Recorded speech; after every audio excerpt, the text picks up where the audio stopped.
Então, boa noite a todos, todas. É uma alegria para mim estar aqui com vocês. A Raquel já tinha, que é uma pessoa muito querida para mim, acompanho a carreira da Raquel desde o início. Nós começamos com o mesmo mentor, que foi o Paulo Bier, né? Eu comecei em 2000 e de uma forma bastante inusitada, que eu comecei a trabalhar como intérprete. Eu vim da Suíça, eu morei lá uma temporada, e lá eu trabalhei num contexto de igreja, é, igrejas evangélicas lá. E lá eu comecei a ter a necessidade de me comunicar com as pessoas da igreja, e dessa forma eu e o meu ex-marido, a gente começou a pensar num sistema de tradução simultânea. E a gente foi atrás de uma loja de instrumentos musicais e fomos verificar como é que isso funcionava, e a gente montou uma cabine de tradução na igreja e colocamos os fones, só que não era o radinho portátil, já era no fone que funcionava lá. E foi assim que eu comecei a trabalhar, digamos, né, a me comunicar. Ainda não era um trabalho aquilo, era uma forma de comunicação. E voltando da Suíça, eu conheci o Paulo Bier através do Felipe Brito, que é intérprete também. E lá o velho Bier, ele me colocou numa cabine a primeira vez e começou a me treinar. E eu comecei, o meu primeiro evento foi um evento de ministros de defesa das Américas. E eu me lembro que eu fiquei numa sala alternativa, éramos vários intérpretes, e num determinado momento o Paulo Bier me chamou e falou: Preta, vem aqui que eu preciso de você nessa outra sala.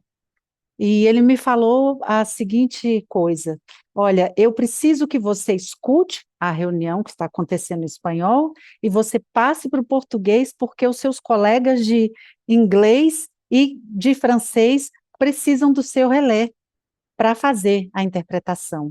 E a colega que estava ao meu lado estava chorando, eu não entendi nada daquele contexto, só sentei e comecei a fazer a interpretação.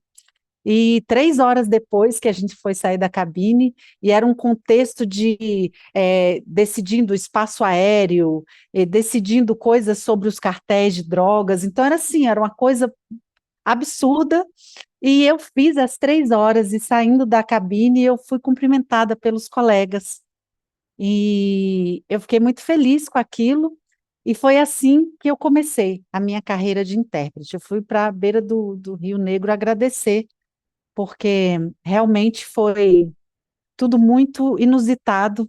E dali, obviamente, eu tive que pedalar muito, pedalar porque eu vinha de um contexto que não era nada daquilo na época, né? Em 2000, era muito aquela coisa de filhos de diplomatas, de pessoas que estudaram sempre em Escola das Nações, todos esses contextos, e eu comecei a aprender na prática. Eu comecei a aprender os idiomas aos 20 anos de idade. E foi morando na Suíça, foi lá que eu comecei a aprender os idiomas, e quando eu voltei, comecei a atuar como intérprete, e daí fui começar a estudar, correr atrás dos diplomas, mas foi tudo muito intuitivo, realmente. E anos depois, já mais de 20 anos depois, que eu fui descobrir na minha raiz genealógica, a herança que eu tinha de franceses e espanhóis. Eu não sabia, eu desconhecia o lado do meu pai. E aí eu fui entender o porquê desses dois idiomas, eles estarem tão presentes e fortes em mim. Parece coisa mística, mas foi assim que aconteceu comigo, e obviamente que isso não me poupou de todo o percurso que um intérprete precisa fazer, de estudar. Talvez para mim tenha sido mais árduo, mais duro, porque eu não tive a cama, né, feita, mas eu fui, corri atrás, e aqui estamos. E eu, nessa conversa de hoje, eu pensei em alguns pontos que eu acho que são importantes para essa questão de você se colocar num contexto diplomático, num contexto presidencial, né, que é a tônica dessa conversa hoje. Então, eu pensei em falar um pouco desses preceitos éticos, do Itamaratuês, que é o nosso idioma ali das relações internacionais, a gente brinca aqui em Brasília, que é muito assim, né, o criador de música, que também é meio que um conceito que eu vejo alguns colegas trazendo em várias vertentes, várias áreas, mas que eu trouxe também de um grupo de intérpretes que trabalham lá na União Europeia. Nossas histórias são fotos que daí trazem vários contextos para vocês entenderem um pouco dessa minha caminhada. E eu finalizo com a filosofia do lutador. Eu gosto muito, assim como a Raquel, né, de falar sobre essas questões mais filosóficas, porque eu acho que elas ajudam bastante a gente a se ancorar quando a gente precisa, né, de pensar em tantas coisas, e ao mesmo tempo que você está pensando em tantas coisas, você precisa esvaziar a sua mente, você precisa abrir espaço. Não é que a sua mente não vai ter nada dentro dela, mas você precisa criar espaço na sua mente para que você tenha realmente uma presença naquele momento em que você está ali com pessoas que estão sendo vistas pelo mundo todo, né? E que estão sendo escutadas pelo mundo todo. Eu coloquei essa foto aqui, que para mim é emblemática, eu com o presidente Lula, o presidente Maduro, ao lado da primeira-dama, a Janja, e a gente estava subindo aquela rampa dentro do Palácio do Planalto. Então, assim, já aquele lugar, não sei se vocês conhecem a rampa no Palácio do Planalto, ela é, né, você vai virando e ela ainda vai entortando assim, né? E num contexto desse, onde eu estou lá saindo na Globo, né? E com dois chefes emblemáticos, chefes de Estado emblemáticos, então são vários contextos, os repórteres, fotógrafos, né? E você precisa conseguir, é como se fosse uma alquimia com malabares, tudo ao mesmo tempo, mas que passa por esses preceitos da ética, do profissional. E eu peguei isso aqui, e vocês têm ali embaixo, eu coloquei como fonte, né, a APIC, que é uma das nossas associações que fala sobre o trabalho do intérprete, as boas práticas, a ética, e eu gosto muito desses quatro eixos, que é a confiabilidade, que é o sigilo profissional, porque ao mesmo tempo que você está falando de coisas que vão se tornar públicas, naquele momento elas não são. E você, é, como uma pessoa que está ali para fazer a ponte, você precisa gerar essa confiabilidade nas pessoas. E isso vai muito além das palavras. Isso vai através do seu olhar, do seu gesto, né, da sua postura, de como você se coloca, e isso está ligado à questão da imparcialidade, que o intérprete deve ser neutro e não interferir com opiniões próprias. Isso é bastante complicado, principalmente quando você tem contextos como esse que eu trouxe para vocês, né? Quem conhece um pouco de geopolítica sabe o tempo que o presidente Nicolás Maduro não saía da Venezuela, né, por várias questões, e dentro disso aí a gente tinha um reencontro, a gente tinha, isso era a véspera da reunião que houve entre os presidentes da América Latina, que foi o Retiro, né, organizado pelo presidente Lula. Então, são várias questões que estão em jogo ali e que demandam realmente uma imparcialidade nossa. A gente não pode colocar a nossa o lado que você gosta mais ou as suas preferências, né? Elas não estão em jogo ali. Ali você é realmente alguém que precisa dar voz mas ao mesmo tempo que você está dando voz, você precisa estar na sombra, Então, é realmente bastante complicado, porque você joga com o coeficiente luz e sombra. Você é uma voz, você precisa ter protagonismo, mas ao mesmo tempo, a luz, ela não pode estar totalmente projetada em você, porque senão, automaticamente você gera sombras e você não pode sombrear um chefe de Estado, né? Um presidente.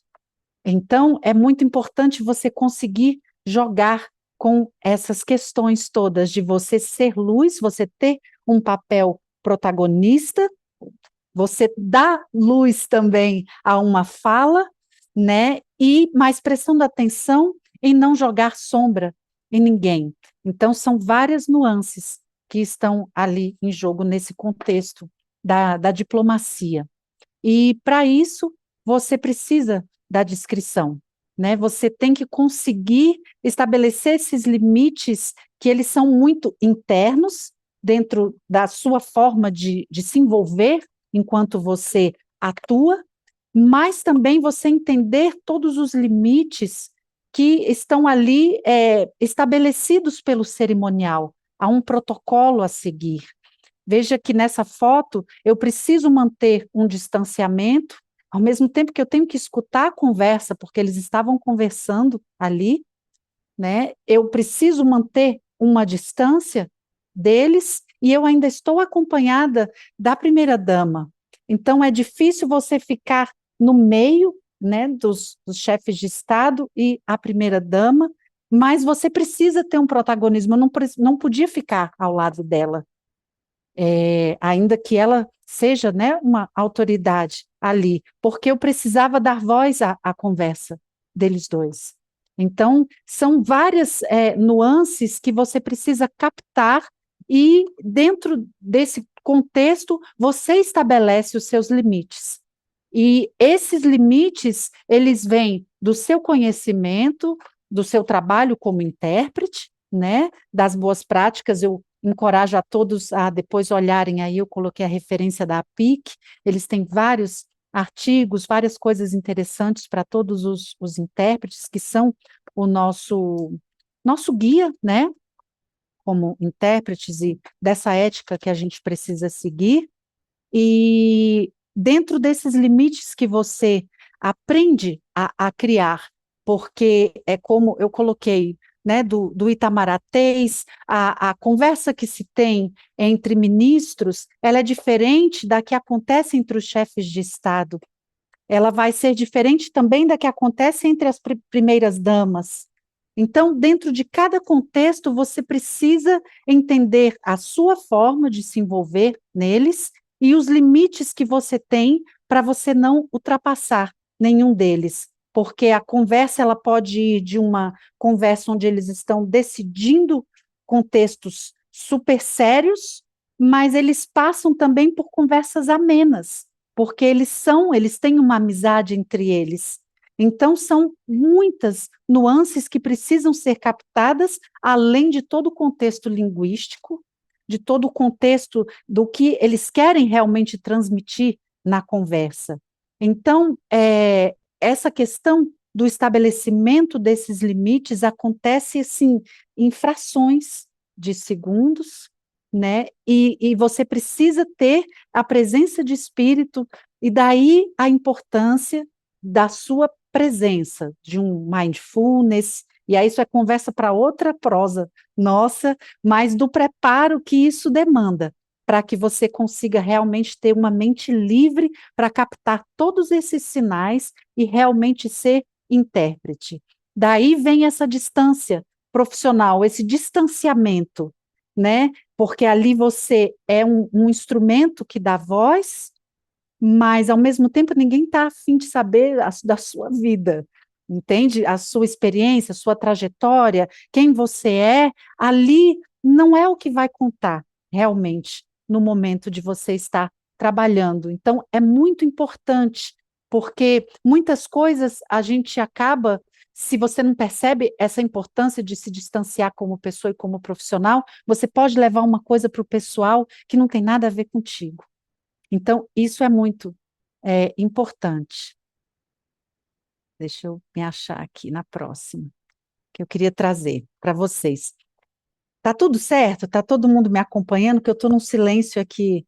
A gente acostuma a ouvir e falar, né? E aí eu só falando aqui nesse silêncio, eu estou meio sobrevoando aqui a história. Mas vamos lá. O Itamaratuês, como a gente brinca, né? Que é esse idioma, esse dialeto, talvez da política, né? Das relações internacionais. É, São formas de você se colocar, é, claro, colocar a pessoa, né, para quem você está dando voz, mas é também uma forma de você se colocar. É, Você precisa entender que tudo é como se fosse um balé, e é por isso que eu trago muito para o âmbito da arte. É, eu brinco que na próxima vida eu venho cantora só. Mas eu sou intérprete dos idiomas, dessas nuances da vida diplomática, e eu gosto de cantar, né? Eu canto jazz, bossa e música francesa. Então, eu gosto de trazer essa comparação da do nosso jogo de cena com a música também. O Itamaratuês é mais uma arte, porque tem muitas nuances, é um balé e, ao mesmo tempo, é uma música. Porque nessa busca pela palavra certa, o intérprete ele deve ser um ator, ele deve ser um amante das palavras. Esse amor pelas palavras ele vem antes dessa nossa encenação ali, né? Interpretar significa também reproduzir um fraseado, uma entonação e uma intenção. Isso é muito importante, porque dentro da intenção, vocês sabem que a gente pode transformar um palestrante maravilhoso no cara mais chato do universo e vice-versa, né? A gente tem esse poder. Por isso é essa questão da encenação. E dependendo das circunstâncias, o nosso tom é neutro, sério, sombrio, ele pode trazer emoção mais forte, pode trazer uma brincadeira, um sorriso alegre, persuasivo, explosivo, sim. Durante muito tempo, eu acreditei que eu tinha que sempre amenizar tudo. E sempre trabalhei assim, porque o importante é as partes se entenderem, as partes convergirem. Quando mostra assim que eu consegui realmente o meu trabalho, é quando eu estou numa mesa redonda e eu quebro 50% de um do outro ali né, naquele nosso parangolé que a gente consegue fazer para que os dois saiam, as duas partes saiam, beleza, vamos assinar o contrato, conseguir vender isso, conseguir fazer com que o meu projeto seja aceito, são tantos os contextos, mas com a interpretação presidencial, eu aprendi também que eu preciso dar voz à explosão do meu presidente, e às vezes ele explode sim, ele precisa ser contundente. E eu preciso ir junto. E é muito complicado isso. Sobretudo sendo mulher, né? Em contextos onde tudo ali, é, a linguagem, a arquitetura, ela foi concebida por homens. Isso também é um assunto para outra conversa. Mas para nós mulheres é uma coisa complicada. Você pegar e traduzir uma explosão do presidente, mas é necessário. Então, tudo isso define a música que vai ser tocada, entende? A intenção, você vai trazer uma substância, você vai dar um corpo àquilo que só são elementos que você está captando, mas que você precisa trazer com aquele distanciamento que eu trouxe anteriormente e com a sua imparcialidade. Então, são muitos elementos, daí a importância de a gente saber quem somos. Essa é a antiga conversa de sempre do autoconhecimento, né? Mas ele é muito importante para que você não se misture, porque você vai lidar com vários elementos.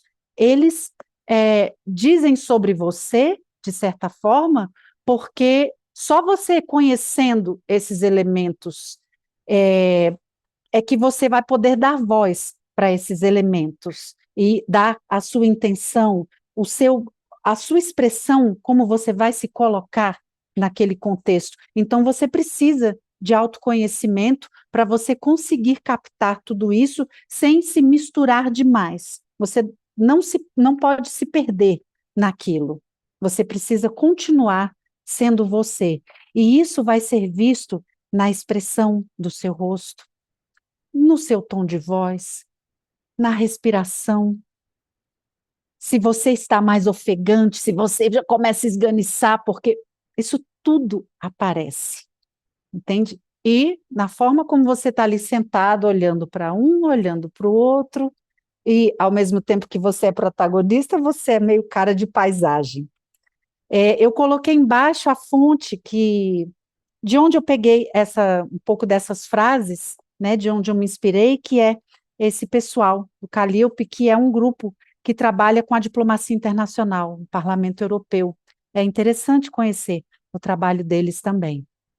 Então, nós, ao mesmo tempo que dominamos esse Itamaracês, eu gosto de trazer essas metáforas para vocês lembrarem sempre de mim e do criador de música. Eu acho que a gente produz esse barulhinho, que ele pode ser bom ou ele vai se tornar algo irritante, ou ele vai destoar da música que precisa ser orquestrada, onde nós estamos ali, de certa forma, com a batuta, porque, né, todo o contexto se apresenta como aquela grande orquestra, mas que quem vai reger, no fim das contas, apesar de não sermos o presidente, a presidenta, né, o chefe de Estado, quem quer que você esteja ali interpretando, a batuta, de certa forma, fica na nossa mão.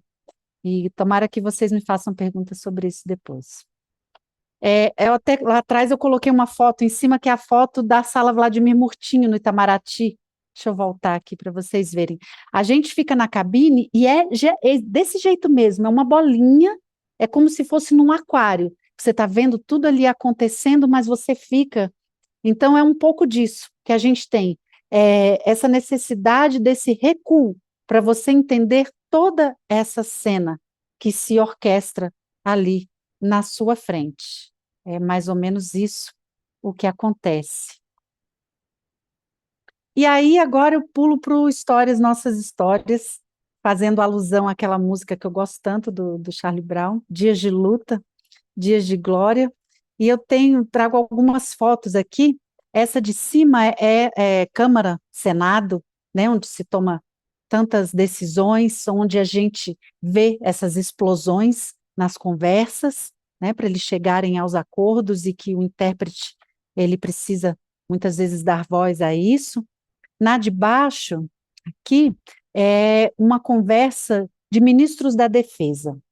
Então, vocês vejam que daí a gente começa a ver as modalidades de interpretação acontecendo, né? Aí foi uma consecutiva, não tinha portáteis, nada, era uma conversa, eles estavam também trabalhando para compra e venda de equipamentos, então era com um país africano, aí, né? Eu não tenho muito, sempre as mãos ali tem que estar meio que na minha conversa. Essa daqui, ela é muito emblemática para mim, a minha cara de feliz. Eu estava no Parlamento Europeu, gente. Todas essas coisas ao redor que vocês veem para cima, que tem as janelinhas, são cabines. Cabines de tudo que é idioma. E lá eles trabalham em três intérpretes na cabine. É muito impressionante, muito interessante, foi assim, e foi super diferenciado porque eles abriram uma cabine só para o português do Brasil, né? Então, de lá a gente captava, né, o som do presidente em português do Brasil, e aí a gente passou para o inglês, para o francês e para o espanhol. E aí o pessoal das outras cabines, os colegas, pegavam a nossa interpretação. Então, foi muito interessante. Essa daqui foi antes de eu me tornar intérprete presidencial. Eu fui à Etiópia, eu fui ao Senegal, eu acompanhava o Programa Mundial de Alimentos. Então, eu gosto muito, porque é a interpretação em várias esferas, que para mim são todas muito importantes, interessantes. E essa daqui foi lá no Fórum Econômico Mundial, na Suíça, onde também eu fui, né, lá nas cabines bonitonas iguais a essa do parlamento, também fui lá na Assembleia Geral da ONU, foi outra cabine maravilhosa que eu fiz, são lugares emblemáticos que eu tenho muita gratidão e muito orgulho dessa história, dessa trajetória. Coloquei mais essa frase: trabalhe em silêncio, deixe que o seu sucesso faça barulho. É, claro que a gente não tem como ficar calado, é óbvio, né? O nosso silêncio ele se dá de outra forma, mas o principal para mim dessa frase é você criar o seu silêncio interno. Quando você consegue silenciar, você consegue captar tudo o que você precisa para você provocar o barulho necessário. E aí você obtém sucesso. Sucesso para mim, nesse sentido, é eu conseguir fazer com que os meus dois interlocutores ou mais se compreendam. Sucesso para mim é conseguir criar entendimento de uma forma leve, de uma forma onde realmente o que eles precisam transmitir seja de fato entendido e transmitido. Para mim, esse é o meu maior sucesso hoje em dia. Mas para isso eu preciso desse silêncio interno. Porque se eu chegar lá tremendo de perna bamba e com 1000 vozes na minha cabeça, não vai acontecer. Eu não vou conseguir provocar esse barulhinho bom que faz alusão à música que eu trouxe, àquele balé, que é a arte de interpretar. Essa arte, ela demanda da gente esse silêncio interno, organização de tudo que você aprende, para que na hora que você precisa de todos aqueles conteúdos, você se lembre. Sabe, tem vezes que eu estou traduzindo, interpretando os chefes de Estado, e eu me lembro daquele evento que eu fiz lá, sabe, atrás, que foi uma reunião técnica, mas que eu aprendi aquele termo ali, e que daí ele vem, pá, sabe? E aquilo me empodera, aquilo me empodera porque eu vejo que toda a minha trajetória me levou àquele lugar. E, inclusive, quando eles estavam buscando um intérprete, a presidência buscava um intérprete, eles ligaram na Agência Brasileira de Cooperação, e foram os colegas da agência brasileira, com aqueles trabalhos na África e tantos outros, que me indicaram. E isso me deixa muito orgulhosa, porque foi esse trabalho de formiguinha, foi esse trabalho em silêncio, sendo construído, que fez esse barulhinho bom e que me trouxe essa posição que pode ser vista como uma posição de sucesso e que eu tenho muita honra, me sinto muito honrada e muito agradecida de estar nesse lugar, ocupando esse espaço desde 2018, principalmente sendo uma mulher. Próximas fotos. Então, aqui, essa de cima, foi a primeira, o primeiro evento que eu fui, logo que eu entrei na presidência, era o final da Dilma, e aí o primeiro foi uma posse presidencial do presidente do Paraguai. E aí eu viajei no avião presidencial, foi aquela coisa, e logo depois eu fui para a Assembleia Geral da ONU. Isso aqui era o presidente Ivan Duque, à época, e o presidente Temer, era dia do aniversário dele. Então, vocês vejam aí que eu tive que ficar de pé. Não tinha espaço, era uma microsala. Ainda tem esse tipo de coisas, né? Você precisa se adaptar a cada ambiente, cada contexto, cada modalidade. Aqui, novamente, foi uma consecutiva. Aqui eu tenho uma foto com a primeira-dama, Michele Bolsonaro. É, ela, junto com outras primeiras-damas, criaram uma aliança de esposas de presidentes, né?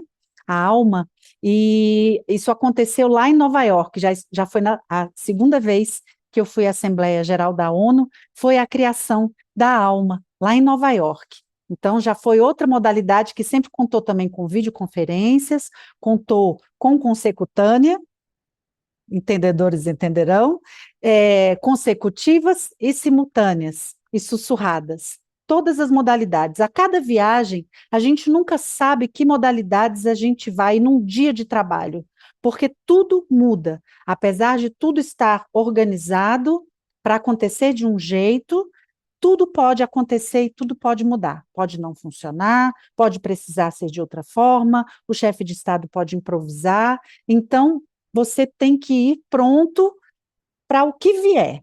Sabe? Daí a importância de você silenciar a mente e estar ali inteiro, presente, porque você não sabe o que vai acontecer. Essa daqui é vejam que é uma videoconferência entre os chefes de Estado. Só que se vocês observarem lá atrás, o tapete do Planalto, que é a sala de reuniões. Eu fiquei numa sala ao lado para que ficasse mais fácil a interpretação, mas a gente estava fazendo uma híbrida no Zoom. Então, era entre chefes de Estado, mas era no Zoom. Aqui embaixo já é com o vice-presidente, o Geraldo Alckmin, com a embaixadora da Espanha. Então, aqui também foi uma consecutânea, porque a gente tenta, para ganhar tempo, os chefes de Estado, eles têm sempre a vida muito corrida. Então, muitas vezes, não dá para esperar o tempo de uma consecutiva, você tem que ir entrando e já passando o conteúdo, também por conta, eu trabalho com os idiomas francês e espanhol, então o espanhol já existe um conhecimento, uma facilidade maior de compreensão, então às vezes você precisa só trazer elementos no momento da conversa para facilitar. O objetivo é sempre facilitar o máximo que você puder. E essa daqui, ela é muito legal porque eu estou dentro de um helicóptero. A gente estava indo para as cataratas, lá para a usina de Itaipu, eu estou aqui do lado do ministro Mauro Vieira, aqui é um deputado, que eu não me lembro o nome, e aqui é o Ricardo Stucker, o fotógrafo, né, do presidente Lula.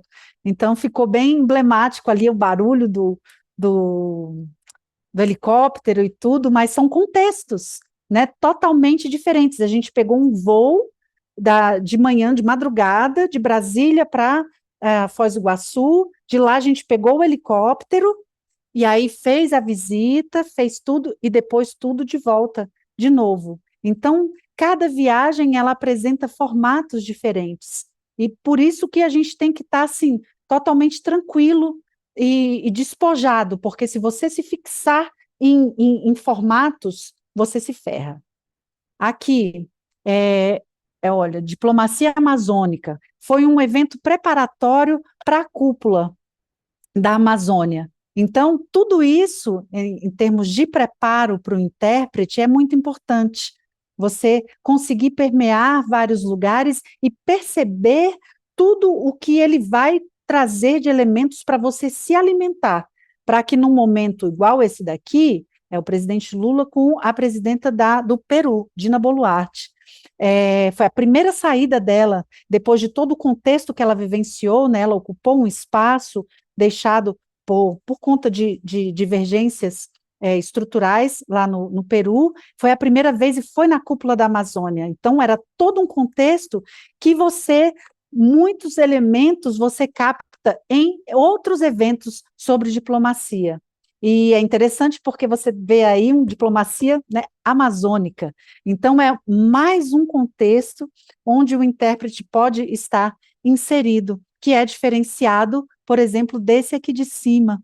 Essa foto meio desfocada, mas aqui é o rei da Espanha, presidente Lula, aqui atrás é o chefe do cerimonial da presidência, o Fernando Igreja. Então, vejam que eu estou com vários limites ali, né? Eu tenho o rei, grandão ali na minha frente, o presidente, então eu tenho que fazer a minha voz soar para o chefe, né, o rei me escutar, ao lado do presidente Lula, e sendo coordenada pelo chefe do cerimonial. Então, é todo um balé, por isso que eu brinco que é um balé, e isso no Palácio Real. Então, assim, ainda vendo aquelas coisas maravilhosas, entende? Então, é realmente um contexto muito que você fica depois para você dormir, você fica absorvendo aquilo, sabe? Porque é tanta coisa que você vê que você precisa de um tempo depois para você absorver todo aquele contexto. E aí, aqui em cima, já é um contexto onde a gente fez uma reunião com os sindicalistas da Espanha. Aqui é o nosso ministro do Trabalho, né? Então, já é uma outra coisa também. Teve que ser consecutiva, porque faltou, os aparelhos não chegaram na última hora. Então, isso aqui daria tranquilamente para ter sido uma reunião onde eu não apareceria. Então, seria menos desgaste para mim, né? A gente adora a cabine, eu, pelo menos, adoro ficar protegida na minha cabinezinha. Mas ali não teve jeito e eu ainda tive que articular com os sindicalistas. Então, foi braba. E aqui é uma foto do El País, porque houve uma entrevista com o presidente Lula e o resultado da entrevista saiu no jornal. Então, imaginem também esse outro contexto, onde está tudo sendo escrito, tudo sendo avaliado na Espanha, né? Então, eu confesso a vocês que nessa viagem, quando o avião estava descendo, eu falei, meu Deus, tem jeito de voltar? Dá para fazer uma volta aqui atrás? Porque dava, sabe, é uma responsabilidade que você fica, entende? É bastante complicado, e daí a importância do autoconhecimento, de você saber que você está no lugar certo, na hora certa, e que tudo que você viveu te levou até ali. E esse é um dos conselhos que eu quero deixar para vocês, que sempre vocês considerem a sua trajetória, respeitem a sua trajetória, porque é ela que leva vocês até aí. Tem que correr, né? Porque vocês ainda querem me perguntar, mas eu agora estou chegando ao final. Com essas duas fotos, e a filosofia do lutador. Eu sempre brinco, e sempre que eu vejo um intérprete novo em cabine, eu conto essa história. Para mim, a interpretação, ela é meio que uma luta de boxe. Ela vem em rounds. Tem round que você para redondo, mas você precisa cair e levantar. E no próximo round, você pode vir, você que vai meter-lhe a porrada. A permissão aqui de usar a palavra. Mas é isso. É sempre pensar que uma hora você pode tomar a porrada, mas na outra você pode dar. E isso sempre no sentido de que uma hora você cai e você pode levantar. Somos humanos, ninguém aqui é máquina. E a beleza da interpretação reside nisso, porque não sendo máquinas, somos os únicos capazes de entender todas as nuances e criar essa música bonita, que é a nossa arte de interpretar, dentro de todo esse balé, que são os limites e todos os contextos que, ao mesmo tempo que nos limitam, nos fazem também transcender como pessoas, como seres e como agentes de comunicação, como pontes. E eu deixo aqui o exemplo do Mujica. Eu não tive como resistir, vocês sabem que a gente não pode tietar, mas aqui foi um momento onde eu estava saindo e tudo cruzei e tietei mesmo, esse velhinho que eu admiro pra caramba.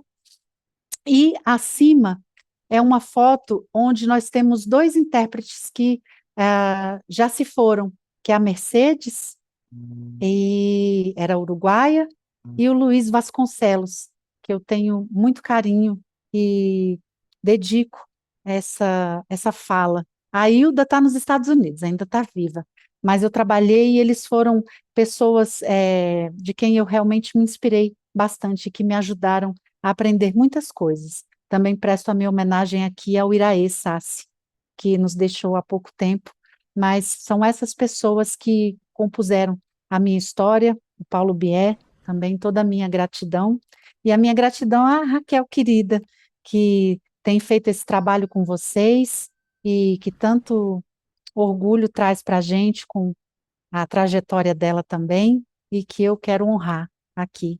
E a cada um de vocês por me ouvir. Muito obrigada.